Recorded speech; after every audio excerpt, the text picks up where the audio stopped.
Sandals at length. And says, Mr. Grand Jury, you have to come with us. We're going to take you to the jail. I mean, is this in any way realistic? Yeah, he'd probably send Jared Kushner after him, put him out there. He'd calm everything down. I'm pro Joy Reid on this. There's 24 hours of cable news coverage. People speculate. They try to have a little fun. They're trying to get some excitement, trying to get some ratings. We've done this before where you say, oh, well, what if? It's a fantasy. They fantasize on MSNBC all the time. It's Fantasy Island, and that's been working for them. That's fine. This is par for the course over there, though. Wow, that was a surprise to me. So let me ask you, Dana, if you go to the reality is that John Dowd was advising the president not to stand for an interview. Jay Sekulow and Ty Cobb seem to be telling him, we have reports today, prepare for the possibility of an interview. Mm-hmm. What do you say? I say it is all such speculation and hypotheticals that I don't deal in any of it. I just deal in with reality and what we know. And I also think that, if you can spend the hour that you have to give on television any way that you want. I do think that the Democrats have ceded so much policy ground, and they're talking.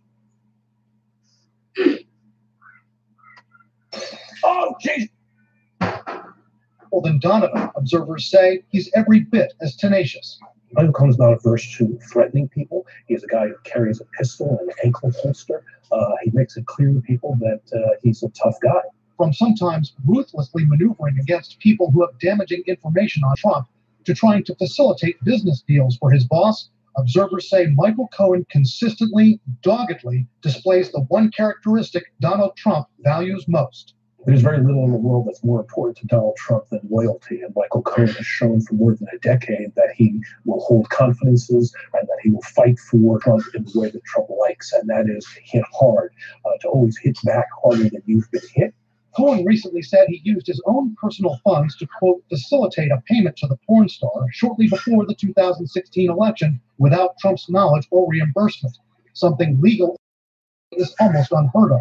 It is extraordinary, and I would tell you that probably 99.9% of the lawyers in America would never even contemplate doing this. In response, Cohen tells CNN his legal arguments and documents in the Daniels case are airtight, and that he believes it's Daniels who's now liable for millions in damages based on her conduct. But Cohen's also being criticized from a pure public relations standpoint. I think the entire thing was either reckless, naive, or completely incompetent. Crisis communications specialist Michael Rubin says it was a bad idea to believe paying Daniels off would make her go away. What should Cohen have told Trump? Tell him this isn't going to work. That's what he really should have done. There was nothing they could have done to make this go away. So dealing with it honestly is pretty much the only choice they have. Cohen defends himself on that score as well, telling us that he hopes Daniels and her attorney are enjoying their 15 minutes of fame, but he thinks that will diminish significantly when a judgment is entered against her. As to the allegations of an affair, Mr. Cohen reiterated his strong denial of the affair on several separate occasions. Brian, has Michael Cohen been pressed on why he facilitated the payment to Stormy Daniels and didn't believe the accounts of the affair were true? He's been pressed repeatedly on that, Wolf, including by us. Cohen says even though he doesn't think the encounter ever occurred, he said he made the payment as kind of a defensive maneuver. A couple of months ago, when he acknowledged making the payment or facilitating that payment, Cohen said in a statement, quote, just because something isn't true doesn't mean that it cannot cause you harm or damage. Brian Todd reporting for us. Brian, thanks very much. Coming up, the breaking news, new details emerging right now. As federal agents raid the office of President Trump's personal lawyer, source says they see documents relating to porn star Stormy Daniels. What role did the special counsel, Robert Mueller, play in triggering this extraordinary raid? You know that's poison ivy, right? Yeah. No. Game's about to start, guys. Let's go. There are some things you should understand before it's too late. Your car insurance coverage is one of them. Call Amiga for a quote, and we'll work harder to explain your options. For example, what's the difference between single limit and split limit coverage? Discover the car insurance you really need before you really need it. Call Amiga now, or get a quote at amiga.com. Welcome to Amiga. This is helpfulness insured. Dogs used to hunt to satisfy their cravings. Now the hunt is over. Pea from Rachel Ray Nutrish with 30% protein and 0% grains. Pea from Nutrish. Real recipes, real ingredients, real good. I lost 50 pounds on Jenny Craig, and you can too. Introducing Rapid Results by Jenny Craig. Lose up to 16 pounds in just 4 weeks. Pasta, pizza, burgers. You get to eat really good food 6 times a day, and you don't even have to cook. The program includes a personal weight loss expert who understands men. None of that group meeting stuff. This is the best program for a busy guy. Now lose 16 pounds for $16 plus the cost of food, and get $100 in free food. Hurry, this offer won't last long.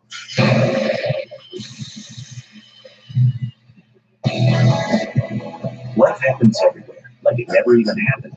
Only happens here. The cleanup and restoration specialists at 1-800-SERVPRO and SERVPRO.com. It all started with a cardboard box.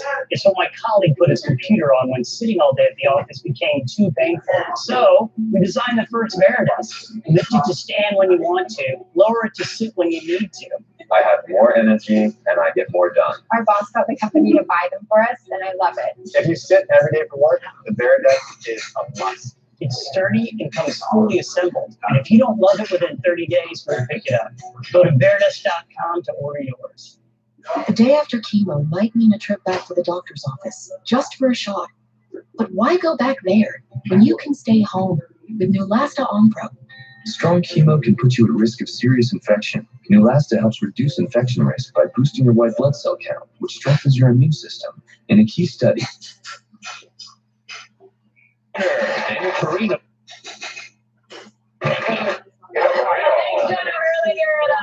So Kimberly, that is very, very cute. And I wish Jasper happy birthday on text. I text him through your phone. That's very cute.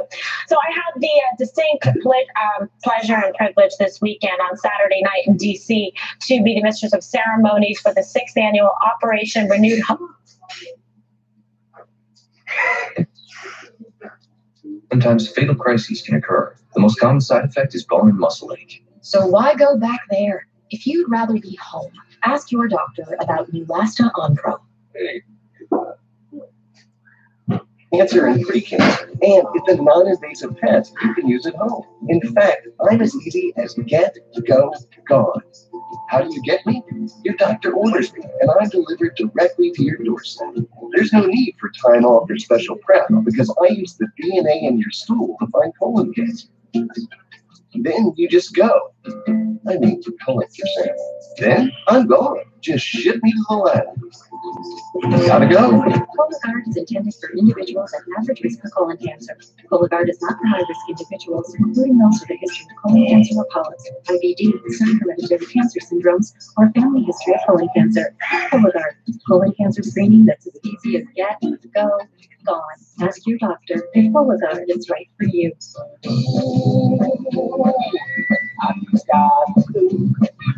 Whatever won't be in their shoes. I just got to do. They say that's the only one to choose. We are protecting the network in the corporate game. Now we're affected with what's somewhere, and the boss wants someone to blame. I just got to do whatever won't be in their shoes. I just got to do. They say Maddox is the only one to choose.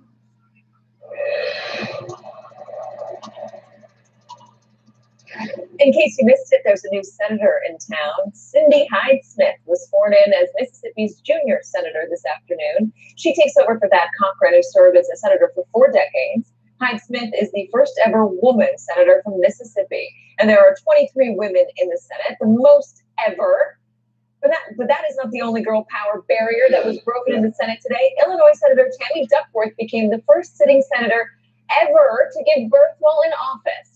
Her second daughter, Miley Pearl Bowlesby, was welcomed into the world earlier today. Congrats to the senator and her family. That's all for tonight. We'll be back tomorrow with more MTP Daily. The Beat with Ari Melber starts right now. Lots of news, Ari. A lot. Thank you very much, Katie. Donald Trump denied paying Stormy Daniels any money on Thursday. Then he ducked further questions by memorably telling the world, ask Michael Cohen. Well, the FBI must have been listening because today they are asking FBI agents are raiding Michael Cohen's office. Now, tonight's breaking news is also breaking a precedent. An FBI raid of a sitting president's personal lawyer. All of this sparked by evidence gathered, yes, by special counsel Bob Mueller. Now, let me report for you what we know and why it matters. First, FBI agents in New York conducting a raid this afternoon of an office in a hotel used by Michael Cohen, who is Trump's personal lawyer. He's also a longtime executive at the Trump Organization. He's the man that Trump put that extra heat on in that unusual Air Force One statement Thursday. Now, Cohen's also at the center of two of Donald Trump's biggest legal problems, the Russia probe and the $130,000 payment to Stormy Daniels. Second, the raid collected evidence on Cohen's role in getting money to Stormy Daniels, as well as other records, this according to the New York Times, such as emails, tax documents, and business records. So right there, you have the president's lawyer and fixer, a confidant who predates Trump's days in politics, losing control of all kinds of obviously important material. The feds had it now. And then there's item number 3, the reason that it's always tricky to get a judge to approve a search on a lawyer's office. Tonight, the FBI is seizing, quote, private communications between Cohen and Trump himself. Now, Cohen's team says the search was inappropriate for that reason, among others. And Donald Trump may not use email, but we know Michael Cohen does. Now, his private emails and any records he has about things that Trump said, from secrets about the Trump Organization to Stormy Daniels to maybe other NDAs, again, they're all in the Fed's hands tonight, which makes it all the more odd that Donald Trump said what he said on Thursday.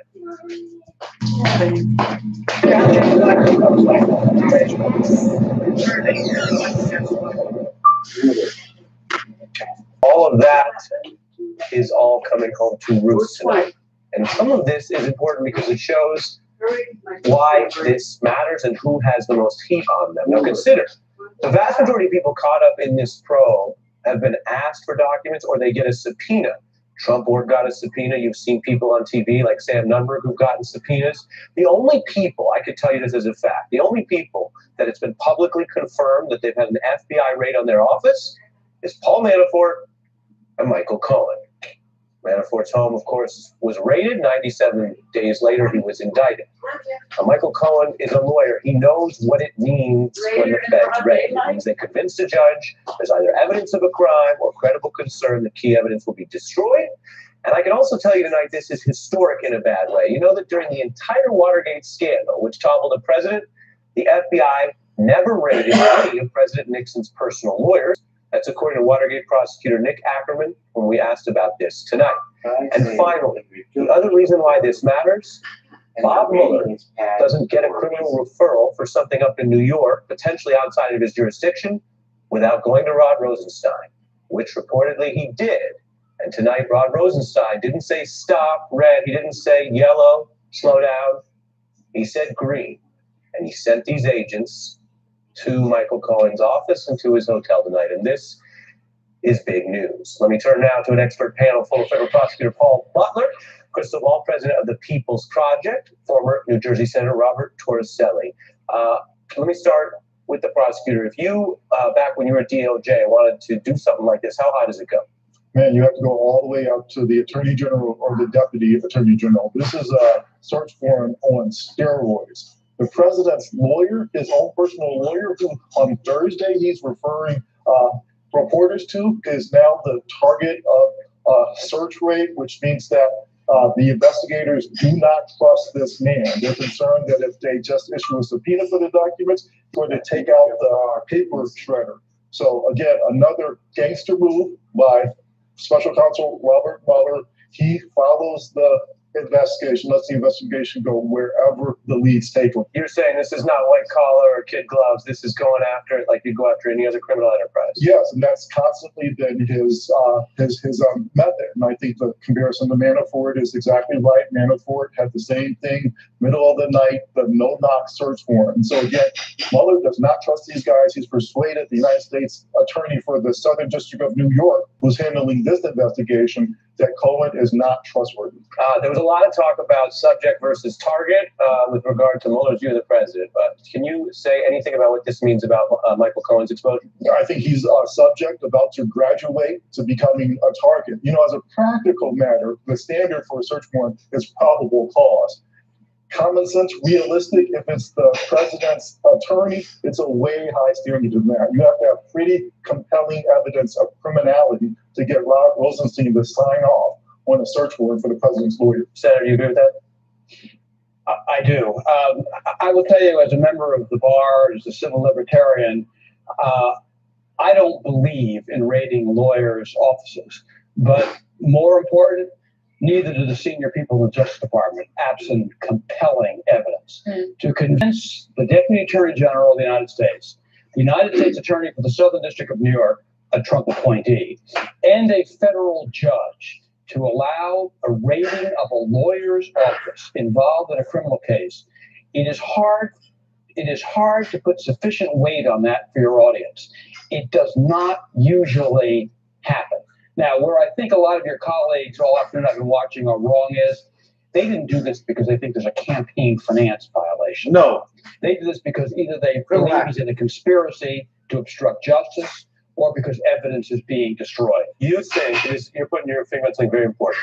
You think because of the high bar it takes to go at any lawyer, given the attorney-client confidentiality rules, let alone the sitting president's lawyer, this is more than a far-flung FEC campaign theory. You think there is some other indicia, evidence of crime or conspiracy? I've listened to that from your colleagues all afternoon.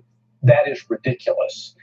This is not a campaign finance violation.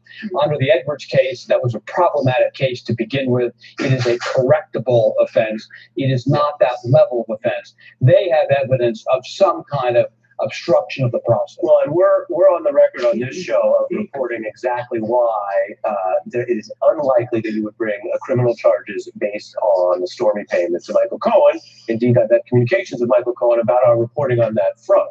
I would say, as someone who's given that analysis once, what I'm seeing tonight as a lawyer, along with your analysis, is something bigger than the FEC. Something bigger. Let's take it to the next step. One of the reasons why the Justice Department does not usually do this is because they do have a probe going on. Obviously, these assorted efforts. And when you raid a lawyer's office, I don't care if they have some kind of a Chinese firewall, you are still making your case problematic.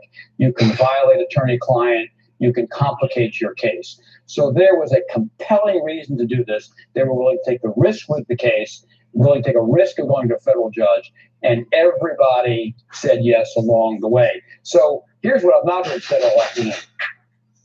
Is Rod Rosenstein in his job tomorrow? Does Donald Trump go through this evening without firing the U.S. Attorney for the Southern District or Rod Rosenstein? Well, let me take that point to Crystal Ball and read the reporting from Bloomberg, as well as some of our own folks working on this. Mueller brought the information involving Cohen to Rod Rosenstein, who decided the matter should be handled by the U.S. Attorney for the Southern District of New York, rather than by Mueller's team. When people ask, does the system work? I mean, that was Preet-Bharara's former position. The question is, who's there now? Who runs the FBI after the deputy director and the director have been removed? The pressure on Sessions and Rosenstein. Tonight is a night where the system appears at this hour to be working. The senator says, what happens next hour? And Crystal, there's reporting that Donald Trump is watching this all live on TV as he sees evidence gathered from Cohen's office, and Trump knows better than most people what Cohen has in there. That's exactly right. And to just talk about Michael Cohen as Trump's personal lawyer understates that relationship. I mean, first, this relationship goes back more than a decade. Michael Cohen has said he would take a bullet for the president, has told Katie Tur and others those exact words. He described working for Donald Trump. He said, he's more than our boss. He is our patriarch. So if he was indeed the fixer, as he's essentially said he was on the Stormy Daniels issue, what else has he been the fixer on? What else does he know? What other documentation is there? And so I think the senator is right to focus on the fact that this wasn't just about Stormy Daniels, right? The reporting says this was tax documents, this was business records, this was other email communications. And as you point out, Donald Trump is in a position to know, to some extent, he may not even know the full extent of what Michael Cohen has, but he knows how far this goes and how problematic it is for him personally. Let me follow up with another question to you on that, which is what we're seeing at this stage in the probe is evidence and indication of intense interest in the older advisors, in Michael Cohen and Roger Stone. We're moving away from some of these other people who've either pled out or maybe didn't know Donald Trump for all that long. I want to play Sam Nunberg, who did have his falling out with the president and with Roger Stone, talking about Michael Cohen during our interview here on The Beat. I worry about Michael. I'm not going to say Michael's going to lie. I worry about Michael. Michael Cohen got screwed out. He got screwed the most I've ever seen.